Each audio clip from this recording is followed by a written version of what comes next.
इसलिए शत्रुओं से लड़ने के लिए कभी सुअर कभी सिंह मन उगता नहीं है तेरा। মহা আবতার নরসিংহা মুভিটা না দেখলে বুঝতেই পারতাম না যে ভগবান আসলে কি জিনিস, ভগবানের প্রতি ভক্তিটা আসলে কি।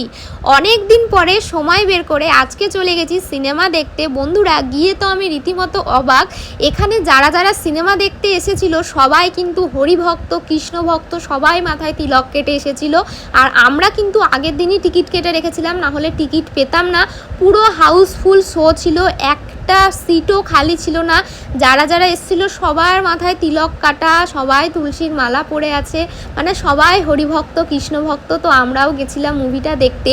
মুভিটা গিয়ে দেখে প্রথম থেকে লাস্ট অবধি দেখে বুঝতেই পারলাম না মুভিটা কখন কিভাবে শেষ হয়ে গেল।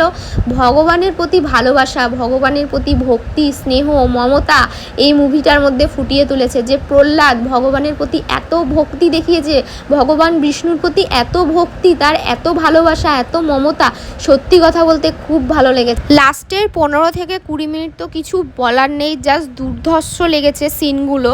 যখন প্রহ্লাদের বাবা প্রহ্লাদকে বলে যে তুই এবার ভগবান বিষ্ণুকে ডাক, দেখি তোর কথায় কেমন ভগবান বিষ্ণু আসে। যখন প্রহ্লাদ ভগবান বিষ্ণুকে ডাকে, স্মরণ করে, তখন ভগবান বিষ্ণু কিন্তু আসে। কিন্তু যে রূপে আসে, যে নরসিংহা রূপে আসে, তার মুখটা কিন্তু সিংহের মতন এবং তার শরীরটা মানুষের মতন। लाखों मुख से अनंत काल तक भी आपकी वंदना करके व्यक्त नहीं कर सकते। সেই রূপটা কিন্তু আমার প্রচণ্ড ভালো লেগেছে, গায়ে রীতিমতো কাটা দিয়েছে। সত্যি কথা বলতে তোমরা যারা যারা মুভিটা দেখেছো তারা তো লাস্ট সিনটা দেখে একদম অবাক হয়ে গেছো। সত্যি কথা বলতে লাস্ট সিনটা দুর্ধর্ষ লেভেলের। সেখানে যে অ্যাকশন, সেখানে যে ফাইট জাস্ট লেভেলের হয়েছে, দারুণ হয়েছে। তো আমি একজন হিন্দু হয়ে বলছি, তোমরা সবাই আসো, দলের দলে মুভিটা দেখো। মুভিটা না দেখলে তোমরা বুঝতে পারবে না ভগবান কি জিনিস, ভগবানের প্রতি ভালোবাসা, ভগবানের প্রতি স্নেহ আসলে কি।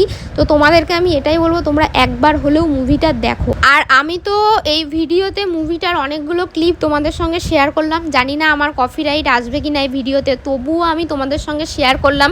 ক্লিপগুলো কেমন লেগেছে অবশ্যই কমেন্টে জানাবে। তাছাড়াও কারা কারা এই মুভিটা দেখেছো, কেমন লেগেছে মতামত আমাকে অবশ্যই কমেন্টে জানাবে। যারা দেখোনি তাদেরকে আমি আবারও রিকোয়েস্ট করছি, যাও গিয়ে একবার হলেও মুভিটা দেখে এসো। চলো টাটা।